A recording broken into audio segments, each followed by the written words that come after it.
சென்ற வாரத்திலே நாம் பார்த்தோம், நமக்கு ஆண்டவர் ஒரு வாக்குத்தத்தம் பண்ணியிருக்கிறார்.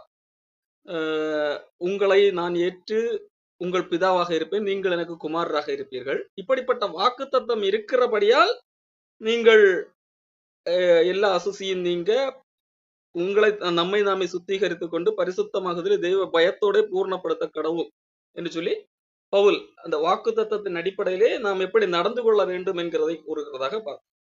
அதை தொடர்ந்து பவுல் சொல்லுகிற காரியம், கொரிந்து மக்களை தனக்கு இருக்கிற உறவை பலப்படுத்துவதற்கு ஏதுவாக எழுதுகிறார். காரணம்,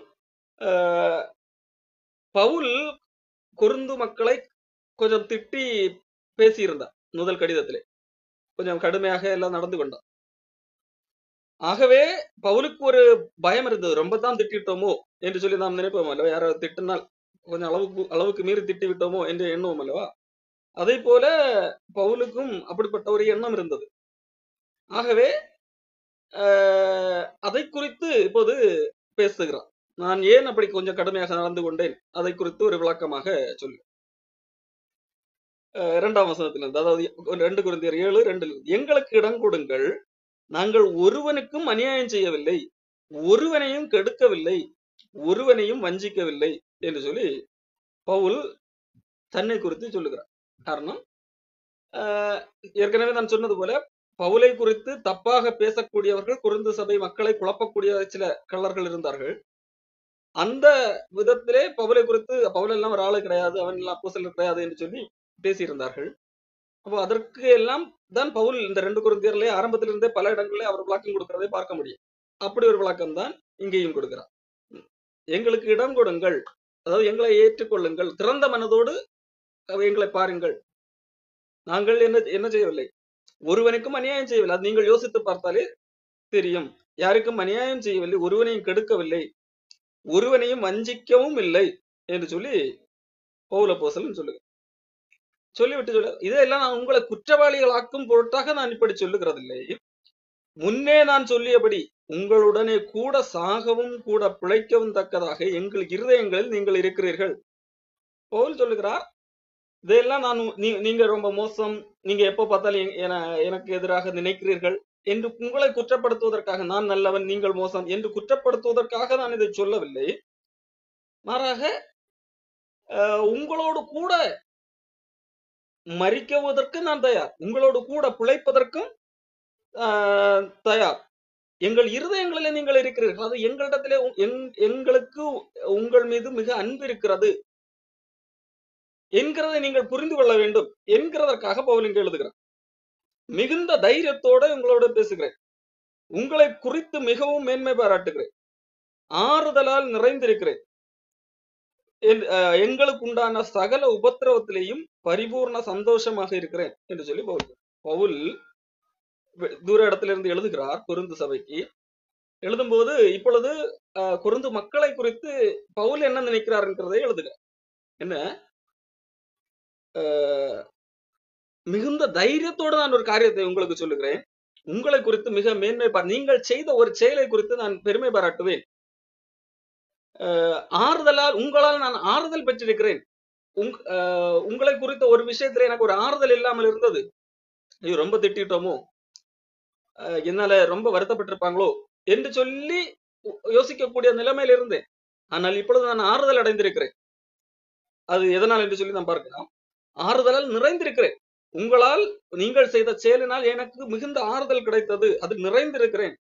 எங்களுக்கு உண்டான சகல உபத்திரவத்திலேயும் பரிபூர்ண சந்தோஷம். எங்களுக்கு பல்வேறு உபத்திரவங்கள் நேரிட்டது, ஆனால் அப்படிப்பட்ட உபத்திரவத்தில் கூட நான் பரிபூர்ண சந்தோஷம் உள்ளவனாக இருக்கிறேன். இதற்கு காரணம் நீங்கள் செய்த செயல் என்று சொல்லி பவுல் இங்கே பவுல் விளக்கப்படுத்துகிறார். எப்படி என்றால், நாங்கள் மக்கதோனியா நாட்டிலே வந்தபோது எங்கள் சரீரத்திற்கு இளைப்பாறுதல் ஒன்றுமில்லாமல் எப்பக்கத்திலேயும் உபத்திரவப்பட்டோம், புறம்பே போராட்டங்களும் உள்ளே பயங்களும் இருந்தன.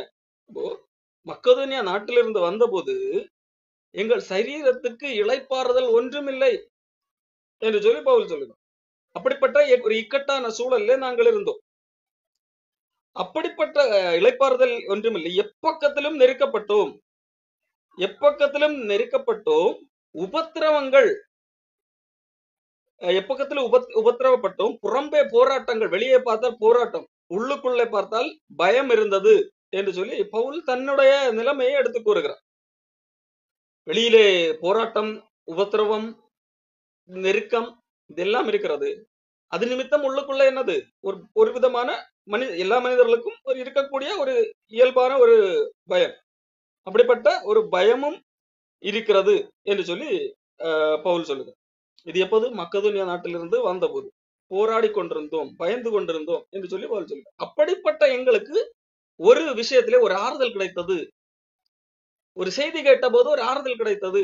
என்ன ஆறுதல் என்று சொல்லி பவுல் விளக்கப்படுகிறார். ஆகிலும் சிறுமைப்பட்டவர்களுக்கு ஆறுதல் செய்கிற தேவனவோ அப்படிப்பட்ட சிறுமைப்பட்ட நிலைமையிலே இருந்தோம். ஒரு நெருக்கப்படுகிற, உபத்திரவப்படுகிற, பயப்படக்கூடிய ஒரு சிச்சுவேஷன். அப்படிப்பட்ட ஒரு சூழலிலே நாங்கள் இருந்தபோது அப்படிப்பட்டவர்களுக்கு ஆறுதல் கொடுக்கிற தேவன் எங்களுக்கு ஒரு ஆறுதலை தந்தார். தீத்து வந்ததினால் ஒரு ஆறுதல் கிடைத்தது. தீத்து வந்ததினால் என்ன ஆறுதல்? தீத்து எங்கிருந்து வருகிறான்? தீத்து கொருந்து பட்டணத்திலிருந்து வருகிறான். கொருந்து மக்களிடத்திலே போய் செய்திகள் எல்லாம் சேகரித்து விட்டு இங்கே பவுலிடத்திலே வருகிறான். அந்த தீத்து வந்ததனால் இப்பொழுது எங்களுக்கு ஆறுதல் கிடைத்தது. ஆறுதல் கிடைத்ததற்கு காரணம் தீத்துவை பார்த்தது அல்ல விஷயம். அவன் சொல்ல தீத்து வந்ததுனால் என்று சொன்னால் உண்மையில தீத்து வந்ததுனால் மாத்திரமல்ல. தீத்து ரொம்ப நாள் காணாமல் இருந்தது, வந்தான், கண்டேன், அதனால் ஓகே, ஒரு ஆறுதல். ஆனா முக்கியமான ஆறுதல் அதனால் மாத்திரமல்ல. அவன் வெறுமனே பார்க்க ரொம்ப நாள் கழித்து ஒருத்தனை பார்க்கிறதுனால அல்ல. அந்த ஆறுதலை குறித்து அல்ல இங்க பேசுவது. அவன் சொன்ன விஷயங்கள் அதான் ஆறுதல் படுத்துறது. என்ன சொன்னான்? உங்கள் வாஞ்சையையும் உங்களுடைய விருப்பத்தை குறித்து சொன்ன, நீங்கள் எதன் மீது விருப்பமாக இருக்கிறீர்கள், எதன் மீது ஆர்வமாக இருக்கிறீர்கள் என்று சொல்லி தீத்து உங்களை குறித்து எங்களோடு பகிர்ந்து கொண்டான். நீங்கள் துக்கப்பட்டதை குறித்து தீத்து எங்களோடு கூட பகிர்ந்து கொண்டான். என்னை பற்றி உங்களுக்கு பக்தி வைராக்கியம் இருக்கிறதை கண்டு உங்களால் அடைந்த ஆறுதலை தெரியப்படுத்தினான். அதனால் நானும் ஆறுதல் அடைந்து அதிக சந்தோஷப்பட்டேன். இப்போ பவுல் எதன் நிமித்தம் ஆறுதல் படுகிறார் பாருங்கள். ஒரு கொரிந்தியருக்கு எதிராக கோபமாக நிருபத்தை எழுதுகிறார். நீங்கள் ஏன் இப்படி இருக்கிறீர்கள் என்றெல்லாம் கேட்டு எழுதுகிறார். அவர்களுடைய நடத்தை நிமித்தம் அப்படி எழுதுகிறார். எழுதின பவுலுக்கு ஒரு ஆறுதல், அமைதி இல்லை. ஐயோ, இதனுடைய ரிசல்ட் என்ன ஆக போகிறதோ என்கின்ற ஒரு பயம் இருக்கிறது அவருக்கு. வெளியே போராட்டம், ஆனா உள்ள பயம், இளைப்பாறுதல் ஒன்றுமில்லை, எப்பக்கத்திலும் உபத்திரவம். அப்படிப்பட்ட சூழலே பவுல் சொல்லுகிறார், தீத்து வந்ததனால் ஒரு ஆறுதல் கிடைத்தது. காரணமே, தீத்து ஒரு செய்தியை கொண்டு வருகிறார். என்ன? அந்த மக்கள் அந்த பவுலின் மீது வைராக்கிய வாஞ்சியாக, அதாவது பக்தி வைராக்கியமாக இருக்கிறார்கள். அவர்கள் மிகுந்த வாஞ்சியாக இருக்கிறார்கள். அவர்கள் துக்கப்பட்டார்கள். பவுல் எழுதினதை வாசித்து துக்கப்பட்டார்கள் என்று சொன்னதை கேட்டு தீத்துக்கு ரொம்ப ஆறுதல், தீத்துக்கு ஆறுதல் கிடைக்கிறது. பாருங்கள், இவர்கள் நாம் அனுப்பிய செய்தியை நாம் எந்த நோக்கத்திற்காக அனுப்பினோமோ அந்த விதத்திலே புரிந்து கொண்டார்கள். அதை தவறாக புரிந்து கொள்ளவில்லை, தவறாக எடுத்துக்கொள்ளவில்லை. கொரிந்து மக்களை குழப்புகிறவர்கள், அப்போஸ்தலர் பவுலுக்கு எதிராக குழப்பக்கூடியவர்கள் பேசிக் கொண்டிருந்தாலும், அப்படிப்பட்டவர்கள் இடையில இருந்தாலும், இந்த மக்கள் அந்த பொய் பேசுதலுக்கு உட்படவில்லை.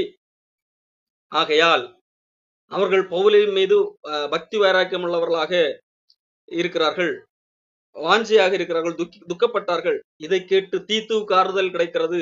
தீத்து ஆறுதல் பெறுகிறான், தீத்து ஆறுதல் அடைகிறான். இந்த தீத்து ஆறுதல் அடைந்த செய்தியை பவுல் அப்போஸ்தலனுக்கு தெரிவிக்கிறான். கொரிந்து மக்கள் நீங்கள் அனுப்பின அந்த கண்டிப்பின் வார்த்தை அவர்களை அது துக்கப்படுத்தினது. அது நெகட்டிவ், எதிர்மறையான துக்கம் அல்ல. அந்த துக்கத்து நிமித்தம் அவர்கள் தங்களை சரி செய்து கொண்டார்கள். அப்படி கண்டித்த பவுலுக்கு மீது அவர்களுக்கு வெறுப்பு கிடையாது.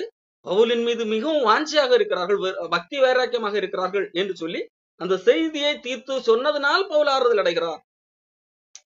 அதாவது பவுலுக்கு உண்மையிலே கொரிந்து மக்கள் அழிந்து போக வேண்டும், கெட்டு போக வேண்டும், நாசமா போக வேண்டும் என்கிறதுனால அல்ல பவுல் விமர்சனம் செய்தது. ஆறாக அவர்கள் தங்கள் தவறுகளை சரி செய்து கொள்ள வேண்டும் என்கின்ற ஒரு அன்பின் வெளிப்பாடாகத்தான் பவுல் கடிந்து கொண்டார்.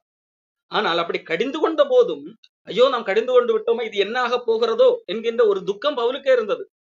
ஆனால் அந்த துக்கம் நல்ல விதமாக முடிந்தது. அந்த கொரிந்து மக்கள் அதை நல்ல விதமாக எடுத்துக்கொண்டார்கள். அதை சரி செய்வதற்கு ஏதுவாக எடுத்துக்கொண்டார்கள் என்ற செய்தியை தீத்து வரும்போது கேள்விப்படுகிறதுனால் தீத்துவின் மூலம் பவுலுக்கு ஆறுதல் கிடைக்கிறது என்று சொல்லி இங்கே பவுல் எழுது. அதனால் தீத்து வந்ததனால், தீத்து அதை தெரியப்படுத்தினதனால் நான் ஆறுதல் அடைந்து அதிகமாய் சந்தோஷப்பட்டேன். ஆதலால் நான் நிருபத்தினாலே உங்களை துக்கப்படுத்தி இருந்தும், பவுல் நிருபத்தினாலே உங்களை துக்கப்படுத்தி இருந்தும், பவுல் பல பல காரியங்களே 1 கொரிந்தியர் புஸ்தகத்திலே நீங்கள் படித்தால் தெரியும். பல காரியங்களே அவர்களை துக்கப்படுத்தி இருந்தார். 1 கொரிந்தியர் 3ஆம் அதிகாரத்திலே நான் உங்களை ஆவிக்குரியவர்கள் என்று பேசாமல் மாம்சத்துக்குரியவர்கள் என்று கிறிஸ்துவுக்குள் குழந்தைகள் என்று பேசுகிறேன், இப்படியெல்லாம் பேசுகிறான். அடுத்ததாக உங்களுக்குள்ளே பிரிவினைகள் இருக்கிறது என்று சொல்லி நான் கேள்விப்பட்டேன். குலேவையாளன் வீட்டார் எனக்கு உங்களை குறித்து எல்லாம் சொன்னார்கள் என்று சொல்லி அப்படியே எழுதி ஏகப்பட்ட அட்வைஸ், கண்டிப்பு. அதுல முக்கியமாக 1 கொரிந்தியர் 5ஆம் அதிகாரத்திலே ஒட்டுமொத்த கொரிந்து மக்களையும் கண்டிக்கிறார்.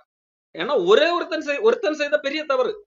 நான் தகப்பனுடைய மனைவி வைத்திருக்கிறான், விசுவாசிகளுக்குள்ளும் அஞ்ஞானிகளுக்குள்ளும் சொல்லப்படாத அளவிற்கு பெரிய மோசமான உபச்சார பாவமா இருக்கிறது. சரியப்பா, அவன் ஏதோ ஒரு நபர் செய்து விட்டான். அதற்கு பவுல் செய்தது என்ன தெரியுமா? அவனை திட்டுவதை விட இந்த கொரிந்து மக்களை, இந்த கொரிந்து சபை ஒட்டுமொத்தமாக திட்டுறான். திட்டுகிறார் மீன்ஸ் கடிந்து கொள்ளுகிறார்.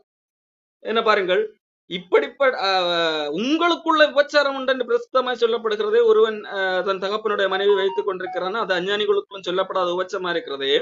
இப்படிப்பட்ட காரியம் செய்தவனை நீங்கள் உங்களை விட்டு நீக்காமலும் துக்கப்படாமலும் இருமாப்படைந்திருக்கிறீர்கள். இப்ப பவுல் யாரை குற்றம் சாட்டுகிறார்? தப்பு செய்தவன் ஒருத்தன். ஆனால் பவுல் ஒட்டுமொத்த மக்கள் மீதும், அந்த கொரிந்து மக்கள் மீதும் குற்றம் கொரிந்து சபை மீதும் குற்றம் சாட்டுகிறார். நீங்கள் இருமாப்படைந்திருக்கிறீர்கள், அவனை நீக்கல்ல, அவனை வச்சு கொஞ்சிக்கிட்டு இருக்கீங்க என்று சொல்லி அந்த மக்களை குற்றம் சாட்டுகிறார். அப்படியாக அவர்களுக்கு அட்வைஸ் பண்ணுகிறார்.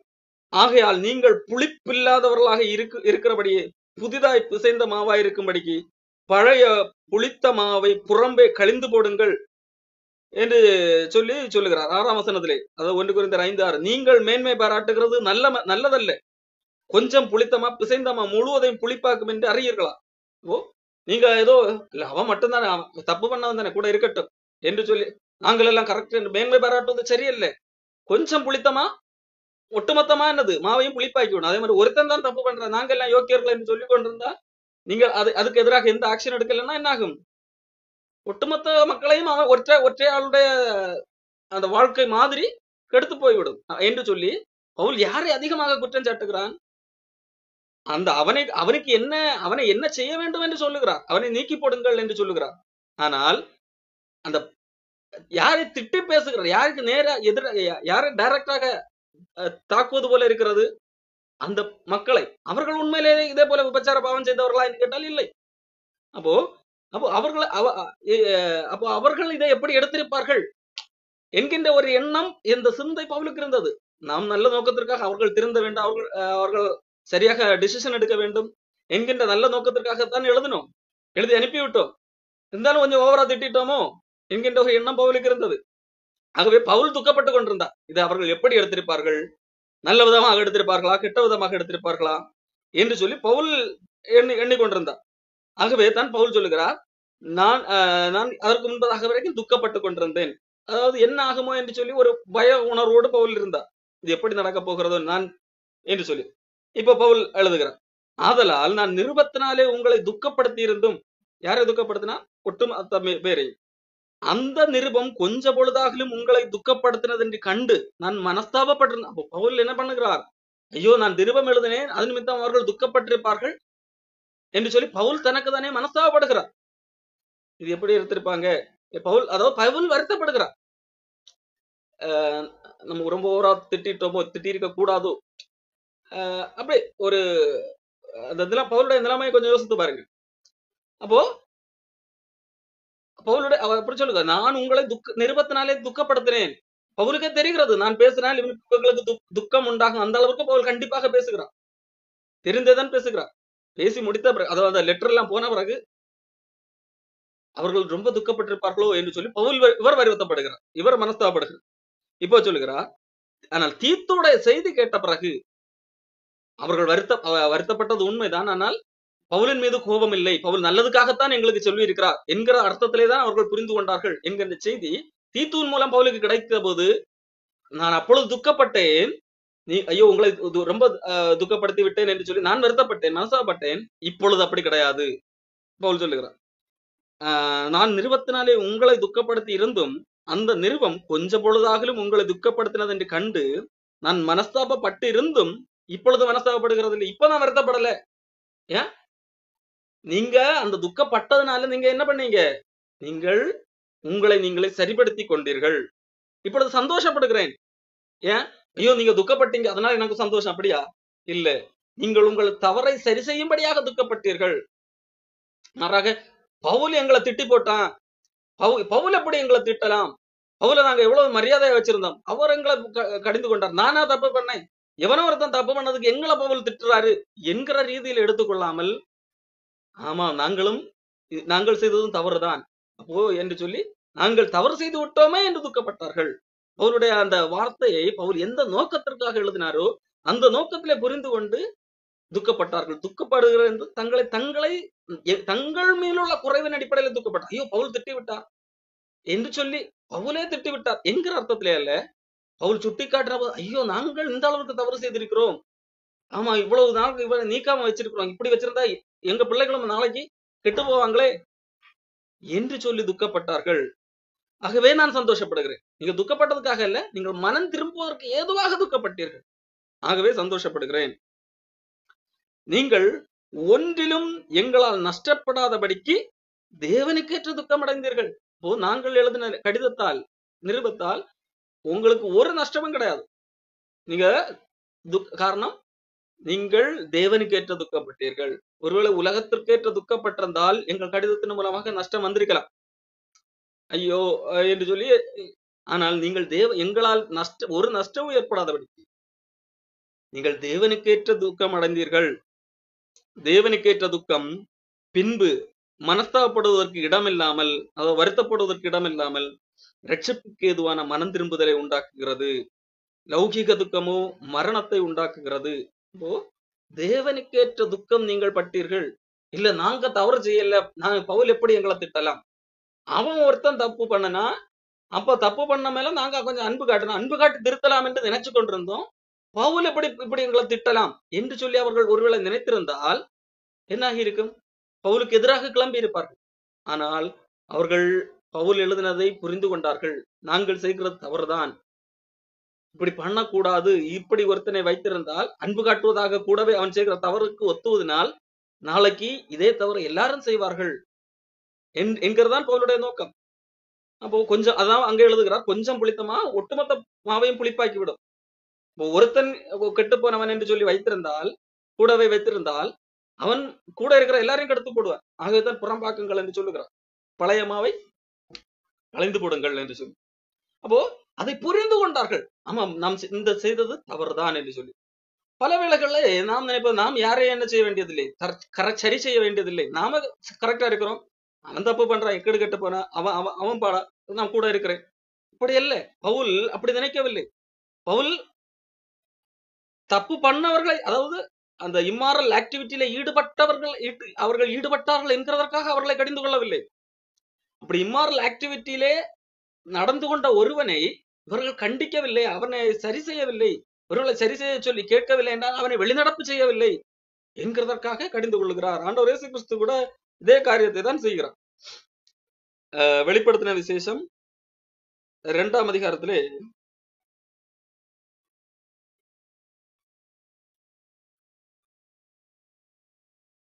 20ஆம் வசனம், தியதீரா சபையோடு இயேசு கிறிஸ்து பேசுகிறார்.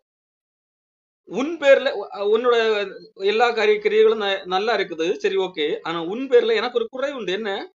தன்னை தீர்க்கதரிசி என்று சொல்லுகிற எசபேல் என்னும் ஸ்திரீயானவள் என்னுடைய ஊழியக்காரர் வேசித்தனம் பண்ணும், விக்கிரகங்களுக்கு படைத்தவர்களை புசிக்கவும் அவர்களுக்கு போதித்து அவர்களை வஞ்சிக்கும்படி நீ அவளுக்கு இடம் கொடுக்குற.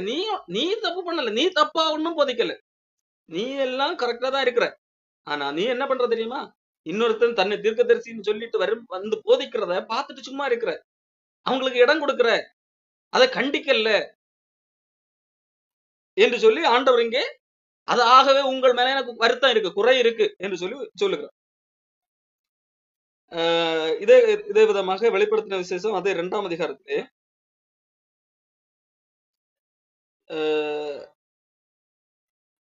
12ஆம் வசனம், பெர்கமு சபையின் தூதனுக்கு எழுத வேண்டியது என்று சொல்லி அவர்களை முதல்ல பாராட்டுகிறார். உங்களுக்குள்ள உண்மையுள்ள சாத்தான் குடிக்கொண்டிருக்கிற இடத்துல இருந்தாலும் நீங்க என்ன மறுதலையாம இருக்கிறீங்க, எல்லாம் நல்லது. ஆனால் சில காரியங்களை குறித்து உன் பேரில் எனக்கு குறை உண்டு. விக்கிரகங்களுக்கு படைத்தவர்களை புசிப்பதற்கும் வேசித்தனம் பண்ணுவதற்கும் ஏதுவான இடர்ல இஸ்ரவேல் புத்திரர் முன்பாக போடும்படி பாலாக் என்பவனுக்கு போதனை செய்த பிலேயாமுடைய போதகத்தை கை கொள்ளுகிறவர்கள் உன்னிடத்திலே உண்டு. நீ நல்லா தான் பாருக்க, ஆனா உன் இடத்துல உன் கூட்டத்துல கொஞ்சம் பேர் எப்படி இருக்கிறாங்க, வேற மாதிரி இருக்கிறாங்க, வேற போதகத்தை கை கொள்ளுகிறவங்க இருக்காங்க. நீ பார்த்துட்டு சும்மா இருக்கிற, நான் கரெக்டா தான் இருக்கிறேன், என் கூட்டத்தில் உள்ளவங்க எப்படி இருந்தா எனக்கு என்ன என்று சொல்லி அவர்களை பார்த்து கொண்டு சும்மா இருக்கு. அதாவது நீ என்ன செய்யல, அவங்களை தப்பு பண்றாங்கன்னா கண்டிக்கல. ஆகவே உன் பேர்ல எனக்கு என்னது சில குறை உண்டு, ஆகவே நீ மனம் திரும்பு.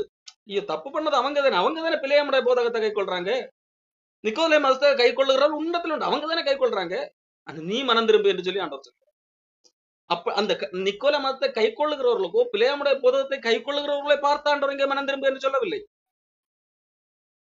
இவர்கள் யார சரியாக இருக்கிறார்கள் அல்லவா ஒரு கூட்டம் பெர்கமு சபையில, அவர்களை பார்த்து சொல்றார் நீ மனம் திரும்பு என்று சொல்லி. அப்ப இவர்கள் என்ன மனம் திரும்பணும், இவங்க தான் பெர்கமு சாரி அந்த நிக்கோல மதத்தருடைய வழியில போகாதவர்கள், அந்த அந்த வேசித்தனம் போடும்படி தவறான போதனை செய்த பாலாக்குக்கு பிள்ளையம் செய்த அந்த தவறான போதனையில் உட்படாதவர்களாயிற்று. இவர்களிடத்துல ஆண்டவர் சொல்லணும்னா யாரை பார்த்து சொல்லணும், அவர்களிடத்துல தானே போய் பேசணும். ஆனா ஆண்டவர் யாரிடத்திலே மனம் திரும்ப என்று சொல்லுகிறார், சரியாக இருக்கக்கூடியவர்கள், அந்த தவறான போதனைக்கு உட்படாதவர்கள், அவர்களை பார்த்து மனம் திரும்பு என்று சொல்லு. ஏன்? ஏன்னா ஒரே ஒரு காரணம், இவர்கள் சரியாக இருக்கிறார்கள், ஆனா இவங்க கூடவே தப்பு பண்ணவங்களை சேர்த்து வச்சிருக்காங்க, அவங்களை கண்டிக்கல, அவங்கள் மீது அக்கறை இல்லை, அவர்கள் திருந்த வேண்டும், அவர்களுடைய தவறை உணர்த்த வேண்டும் என்கின்ற எந்த அக்கறையும் இல்லை. நான் நல்லா இருக்கிறேன், அவங்களும் கூட இருந்துட்டு போகட்டும், என் நம்பிக்கையை அவங்க பாதிக்க மாட்டாங்க, அவங்க நம்பிக்கையை நான் டிஸ்டர்ப் பண்ண மாட்டேன், அவங்க மனதை புண்படுத்த மாட்டேன் என்கிற நிலைமையில இருந்தார்கள். ஆண்டவர் சொல்லுங்க, நீ மனம் திரும்பு, நீ மனம் திரும்ப இல்லைன்னா நான் சீக்கிரமாய் உன்னிடத்துல வந்து என் வாயின் பட்டயத்தால் அவர்களோட யுத்தம் பண்ணுவேன். இப்ப நீ மனம் திரும்பினா, நீ மனம் திரும்பி அவர்களுடைய பாவத்தை அவர்களுக்கு உணர்த்து, அல்லது அவர்களை கண்டித்து உணர்த்து, அவர்களை சரி பண்ணு. நீ அவங்களை சரி பண்ணலன்னா நான் வாயின் பட்டதான் அவர்களோட யுத்தம் பண்ணுவேன். நீ புரியுதா இல்லையா? இப்ப தப்பு பண்ணது அவங்கதான், ஆனா நீ மனம் திரும்பு. நீ மனம் திரும்பினா நீ பண்ண தப்பு என்ன தப்பு, அவர்களுக்கு அவர்களுடைய பாவத்தை சுட்டி காட்டவில்லை, தவறு செய்கிறார்கள் என்று தெரிந்தும் தவறை சுட்டி காட்டவில்லை.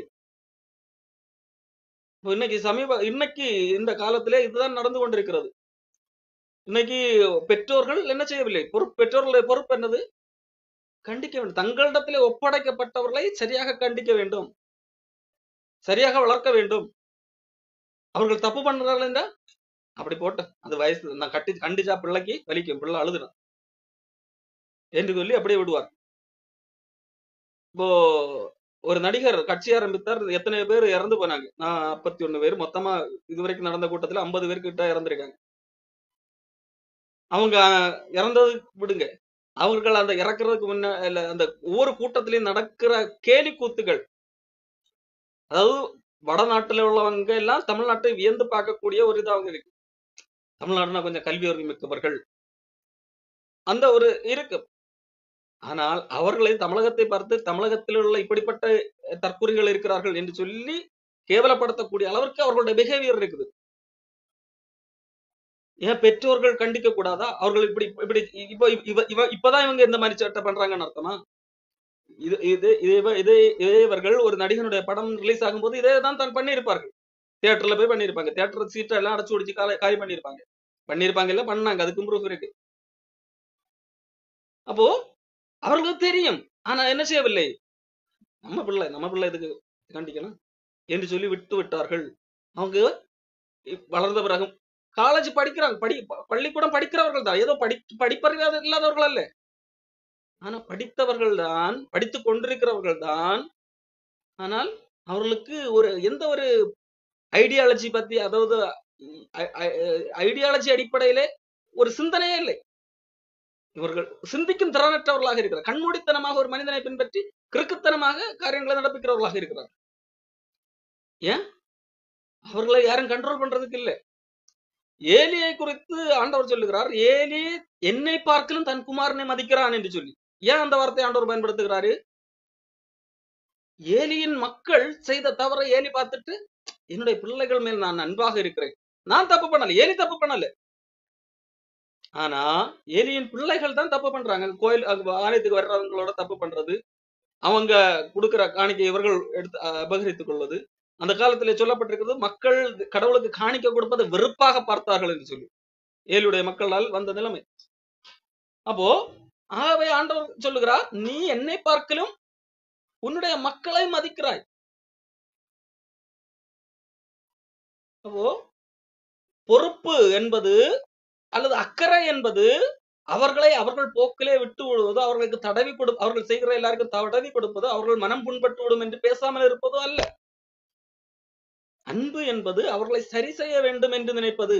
சரி செய்ய வேண்டும் என்றால் அவர்களை கண்டிக்க வேண்டியிருக்கும், புத்தி சொல்ல வேண்டியிருக்கும். அதுவும் இல்லை என்றால் தண்டனை கூட கொடுக்க வேண்டியிருக்கும். அப்படி கொடுத்த தண்டனை கொடுத்த நிகழ்வு தான், அவர்கள் தண்டனை கொடுக்காதனால் தான் பவுல் இறங்கி, நீங்கள் இதை தண்டனையாக கொடுங்கள், அவனை சபையை விட்டு நிற்குங்க, அதுதான் அவனுக்கு தண்டனை என்பதாக சொல்லுவார். அந்த தண்டனை கொடுத்ததுனால தான் அவன் திருந்தினான். அவன் மட்டுமல்ல, இவர்களும் திருந்தினார். அப்போ பவுல் இங்கே அந்த அடிப்படையில தான் அவர்களுக்கு எதிராக பேசுகிறார், அன்பின் அடிப்படையில. அப்போ ஆனாலும் பவுலுக்கு என்னது, கொஞ்சம் ஒரு வருத்தம் இருக்கிறது. அப்போ அப்படிப்பட்ட சூழ்நிலை தான் பவுல் சொல்லுகிறார். 2 கொரிந்தியர் 7ஆம் அதிகாரத்தில், தேவனுக்கேற்ற துக்கம் பின்பு மனஸ்தாபப்படுவதற்கு இடம் இல்லாமல் ரட்சிப்புக்கு ஏதுவான மனம் திரும்புதலை உண்டாக்குகிறது. அப்போ இவர்கள் மனம் திரும்பினார்கள். யார் மனம் திரும்பினது? விபச்சாரம் செய்தவன் மனம் திரும்பினான், அவன் மனம் திரும்பினான், ஓகே. ஆனால் இவர்கள் மனம் திரும்பினார்கள். எந்த இந்த ஒழுக்க நெறி சார்ந்தா தவறு செய்யாதவர்கள். அப்ப இவர்கள் என்ன மனம் திரும்பினார்கள்? இதுவரைக்கும் நம்ம யாரையும் கண்டிக்க கூடாது, நம்ம கூட இருக்கிறவன் தப்பு பண்ணாலும் அவன் கூட இருக்கட்டும் என்று இருந்தவர்கள் மனம் திரும்பினார்கள். நாங்கள் பண்ணினது தப்பு என்று மனம் திரும்பினார்கள். இப்படி இருக்கக்கூடாது, தப்பு பண்ணவனுக்கு சரி பண்ண வேண்டும், அவனை கண்டிக்க வேண்டும் என்கின்ற அளவுக்கு மனம் திரும்பினார்கள். அவங்க பண்ணாதுதானே தப்பு. அப்போ நீங்கள் மனம் திரும்பினீர்கள். தேவனுக்கேற்ற துக்கம் பின் மனஸ்தாப இடம் இல்லாமல் ரட்சிப்புக்கு ஏதுவான மனம் திரும்புதலை உண்டாக்குகிறது. லௌகிக துக்கமோ மரணத்தை உண்டாக்கு. அப்போ நீங்கள் லௌகிக துக்கம் கொள்ளவில்லை, நல்ல வேளை. ஒருவேளை லௌகிக துக்கம் கொண்டிருந்தால் அது மரணத்துக்கு நேராக நடத்தி இருக்கும். லௌகிக துக்கம் என்றால் உலகம் சார்ந்த துக்கம். ஐயோ, பவுலங்களை திட்டாரே, இப்போ இனிமே பவுலுக்கிட்ட பேசக்கூடாது, நீ இருப்பா. பவுல் நம்மளை திட்டுறதுக்கு பவுல் யாரு? நாங்க அன்பு காட்டுறோம், ஒருத்தன் தப்பு பண்ணான் சரி அப்படிங்கிறதுக்காக நாங்க அவனை விட்டு விட முடியுமா? கண்டிக்க முடியுமா? கண்டிக்க அவனுக்கு மனசு புண்படாதா என்று சொல்லி பவுல் மீது வருத்தப்பட்டு, இனிமே பவுலை இங்க ஏத்தவே கூடாது, பவுலுடைய கடிதம் வந்தா அப்பவே கிழிச்சு போடணும் என்கிற அளவிற்கு உலகம் சார்ந்த லௌகிக துக்கம் கொண்டிருந்தால் அதனுடைய பின்பது ரொம்ப மோசமாக இருந்திருக்கு. அது மரணத்துக்கு எதுவாக இருந்திருக்கு. அதுதான் பவுல் சொல்லுகிறார், நீங்கள் அப்படிப்பட்ட லௌகிக துக்கம் இல்லை, தேவனுக்கேற்ற விதத்திலே துக்கம் கொண்டீர்கள். தேவனுக்கேற்ற துக்கம் என்றால் நாங்கள் செய்தது தவறு, பவுல் சொல்வதுதான் சரி, நாங்கள் தவறு செய்து விட்டோம், நாங்கள் கண்டிக்காமல் இருந்து விட்டோம், அன்பு என்பதற்கு தவறாக விளக்கமாக எடுத்துக்கொண்டோம், அன்பு என்பது கண்டிக்கக்கூடியதுதான் என்கின்ற அளவுக்கு மனம் திரும்பினார்கள். பாருங்கள், நீங்கள் தேவனுக்கேற்ற துக்கம் அடைந்ததுண்டே, அது உங்களிடத்தில் எவ்வளவு ஜாக்கிரதையையும் குற்றம் தீர எவ்வளவு நியாயம் சொல்லுதலையும் எவ்வளவு வெறுப்பையும் எவ்வளவு பயத்தையும் எவ்வளவு ஆவலையும் எவ்வளவு பக்தி வைரத்தையும் எவ்வளவு கண்டிப்பையும் உண்டாக்குகிறது. முன்னாடி இதெல்லாம் கிடையாது. பாவத்தின் மீது வெறுப்பு கிடையாது, பயம் கிடையாது, நல்ல விஷயங்கள் மீது ஆவல் கிடையாது, கண்டிப்பு கிடையாது. ஆனா இப்போ இதெல்லாம் உண்டாக்கி இருக்கிறது மனம் திரும்புதல், தேவனுக்கேற்றது. இந்த காரியத்திலே நீங்கள் எல்லா விதத்திலும் உங்களை சுத்தவான்கள் என்று விளங்க பண்ணீர்கள். நீங்கள் தேவனுக்கேற்ற துக்கம். அப்போ நீங்கள் ஒரு விஷயத்தில் தப்பு பண்ணீங்க, உண்மைதான். ஆனா என்னுடைய கடிதம் வந்தபோது அது நீங்கள் லௌகிக துக்கத்துக்காக வேண்டுமானால் எடுத்திருக்கலாம். ஆனால் நீங்கள் அப்படி எடுக்காமல் தேவனுக்கேற்ற துக்கம் அடைந்ததனால் நீங்கள் உங்களை சுத்தவான்கள் என்று விளங்க பண்ணினீர்கள். நீங்கள் அந்த கண்டிப்பை கண்டிப்பாக பார்த்தீர்கள். அதை மனம் திரும்புவதற்கு ஒரு உபகரணமாக பயன்படுத்தி மனம் திரும்பினீர்கள். ஆகவே நீங்கள் இந்த விஷயத்தில் சுத்தவான்கள் என்று விளங்க பண்ணினீர்கள். ஆதலால் நான் உங்களுக்கு அப்படி எழுதியிருந்தும் அநியாயம் செய்தவன் நிமித்தமும் அல்ல, அநியாயம் செய்யப்பட்டவன் நிமித்தமும் அல்ல, தேவனுக்கு முன்பாக உங்களை குறித்து எங்களுக்கு உண்டாயிருக்கிற ஜாக்கிரதை உங்களுக்கு வெளிப்படும் பொருட்டே அப்படி எழுதுனேன். இப்ப பவுல் சொல்லுகிறார், நான் ஏன் எழுதுனேன் அப்படி கடிதத்துல? அவன் அநியாயம் செஞ்சான் இல்ல, அவன் அவன் அப்படி அநியாயம் செஞ்சுட்டானே அப்படிங்கறதுக்காக எழுதுனேன் இல்ல. அப்ப அவன் அநியாயம் செஞ்சது நிமித்தம் இன்னொருத்தனுக்கு பாதிப்பு ஏற்பட்டதுல, அநியாயம் செய்யப்பட்டவன் ஒருத்தனுக்கு ஒருத்தன் அநியாயம் செய்யறான்னா இன்னொருத்தனுக்கு அநியாயத்தினால் பாதிக்கப்பட்டவனே இருப்பான். அவனுக்கு அப்படி அந்த அடிப்படையில நான் எழுதுனேன் இல்ல. எங்களுக்கு உங்கள் மீது எவ்வளவு ஜாக்கிரதை இருக்கிறது, நீங்கள் வழிதப்பி போகக்கூடாது, நீங்க சரியா இருக்கணும், எங்களுக்கு உங்க மேல ரொம்ப ஜாக்கிரதை இருக்கு என்கிறதை உங்களுக்கு வெளிப்படுத்தும் பொருட்டே எழுதினேன். தேவனுக்கு முன்பாக உங்களை குறித்து எங்களுக்கு உண்டாயிருக்கிற ஜாக்கிரதை, நீங்க தவறு செய்யக்கூடாது, நீங்கள் உங்களை குறித்து எங்களுக்கு ஜாக்கிரதையாக இருக்கிறது. அப்ப நாங்கள் உங்கள் மீது அந்த அளவுக்கு அன்பு வைத்திருக்கிறோம்.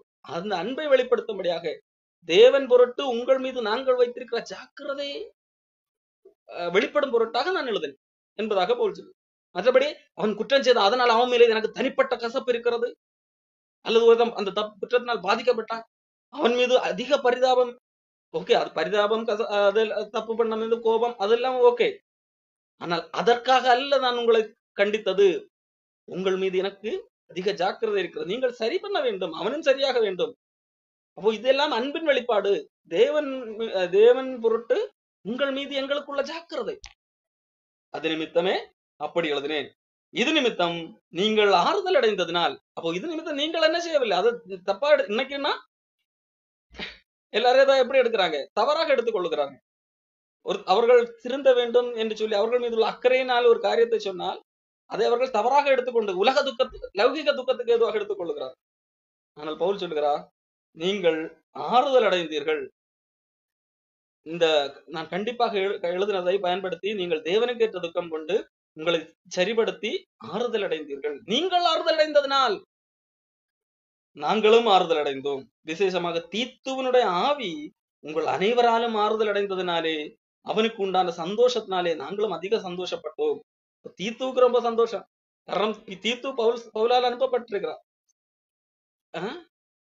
அப்போ தீத்துவுக்கும் பவுலுக்கு இருந்த அதே பயம் தீத்துவுக்கு இருக்கு. ஐயோ, பவுல் இப்படி கொஞ்சம் காட்டம் எழுதி இருக்கிறாரு, இவங்க அதை எப்படி எடுத்துக்க போறாங்களோ, நம்ம இது கோபமா இருப்பாங்களோ, எந்த இதோட ரியாக்ஷன் எப்படி இருக்க போகுதோ, அவருக்கும் என்னது ஒரு வருத்தம் இருக்கு. ஆனா தீத்து போய் பார்க்கும்போது மக்கள் அதை சரியான விதத்தில் எடுத்துக்கொண்டார்கள். பவுல் எந்த நோக்கத்தில் எழுதினாரோ அதே நோக்கத்தில் எடுத்துக்கொண்டார்கள். ஆகவே தீத்துவுக்கு ஆறுதல் கிடைக்கிறது, தீத்து ஆறுதல் அடைகிறார். அப்போ இங்க எப்படி எந்த அடிப்படையில தீத்து ஆறுதல் அடைகிறார், பவுல் ஆறுதல் அடைகிறார் பாருங்கள். மக்கள் மனம் திரும்பும் போது அதான் இவர்களுக்கு ஆறுதலாக இருக்கிறது. வெளியே உபத்திரவம், உள்ளே அந்த உபத்திரவம் இல்லாத ஒரு நிலைமையில அப்படி அல்ல ஆறுதல். உபத்திரவத்துல இருக்கிறா, உனக்கு நீ உபத்திரவமே இல்லை என்று வருகிற ஆறுதல் அல்ல. உபத்திரவம் இருக்கிறது, நெருக்கம் இருக்கிறது, ஆனாலும் நாம் எழுதிய கடிதத்தின் மூலமாக சிலர் மனம் திரும்பி இருக்கிறார்கள், அது ஆறுதலாக இருக்கிறது தீத்துவுக்கும். ஆக அந்த ஆறுதல் சந்தோஷத்தை கொடுக்கக்கூடியதாக இருக்கிறது. ஐயா, இவ்வளவு மக்கள் தங்கள் தவறை சரி செய்து விட்டார்கள், தேவனுக்கேற்ற துக்கம் கொண்டார்கள், அவங்க மனம் திரும்பினார்கள் என்று சொல்லி மகிழ்ச்சி உண்டாக்குகிறது. இப்படி இருக்க உங்களுக்கு புகழ்ச்சியாக நான் அவருடைய சொன்ன யாதொன்றை குறித்தும் வெட்கப்பட மாட்டேன். நாங்கள் சகலத்தையும் உங்களுக்கு சத்தியமாய் சொன்னது போல தீத்துவுடனே நாங்கள் உங்களுக்கு புகழ்ச்சியாய் சொன்னதும் சத்தியமாக விளங்கிட்டு. அப்போ பவுல் தீத்து கிட்ட சொல்லி அனுப்பும் போது என்ன சொன்னா, இல்ல கொரிந்தியர்லாம் நம்மள வெட்கப்படுதா, நாங்க அனுப்புற இந்த கடிதத்தின் வழி அவங்க கண்டிப்பா திருந்துவாங்க எண்ணம் இருந்தது. அவர்கள் எப்படி எடுத்துக்கொள்வார்களோ என்கின்ற எண்ணம் இருந்தாலும் பவுல் தீத்துவிடத்துல சொல்லி அனுப்புவது எப்படி அனுப்புகிறார், அவங்க எல்லாம் அவங்கள புகழ்ச்சியாகத்தான் சொல்லி அனுப்பினார். அப்போ இப்ப பவுல் சொல்லுகிறார், நான் தீத்துவிடத்துல எப்படி சொல்லி அனுப்பினேன் இல்ல, அதே மாதிரி நீங்கள் நடந்து கொண்டீர்கள். நான் உங்களை குறித்து உங்களை நம்பி ஒரு காரியத்தை சொன்னேன், நீங்கள் கண்டிப்பாக இதை பாசிட்டிவாக தான் எடுத்துக்கொள்வீர்கள், தப்பாக எடுத்துக்கொள்ள மாட்டீர்கள் என்று சொல்லி நம்பி தான் எழுதினேன். அது அந்த அடிப்படையில தீத்துவிடத்திலே சொன்னேன். நீங்க அதே மாதிரி என்னுடைய கண்டிப்பை சரியான விதத்தில் எடுத்துக்கொண்டீர்கள் என்று சொல்லி அவர்களை பாராட்டுங்க.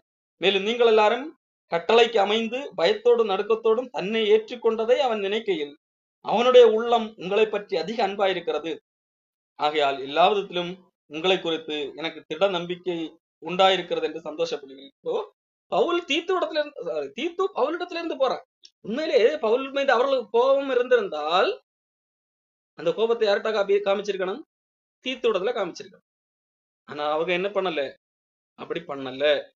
மாறாக பயத்தோடும் பக்தியோடும் தீத்துவை ஏற்றுக்கொண்டார். அதாவது அவர் மரியாதை கலந்த அந்த வணக்கம், அந்த அடிப்படையிலே தீத்துவுக்கு ரெஸ்பெக்ட் கொடுக்கிறார்கள். இதை பார்க்கும்போது நீங்கள் உண்மையிலே மனம் திரும்பி இருக்கிறீர்கள் என்று சொல்லி நாங்கள் மகிழ்ச்சி அடைகிறோம். நம்பி உங்களை குறித்து நான் உங்களை குறித்து எங்களுக்கு கவலை கிடையாது, நீங்க சரியான ட்ராக்ல தான் போயிருக்கீங்க விட்டுருக்கீங்க என்று சொல்லி அவர்களை குறித்து புகழ்ந்து பேசு. தொடர்ந்து அடுத்த இடத்துல வேற ஒரு காரியம்.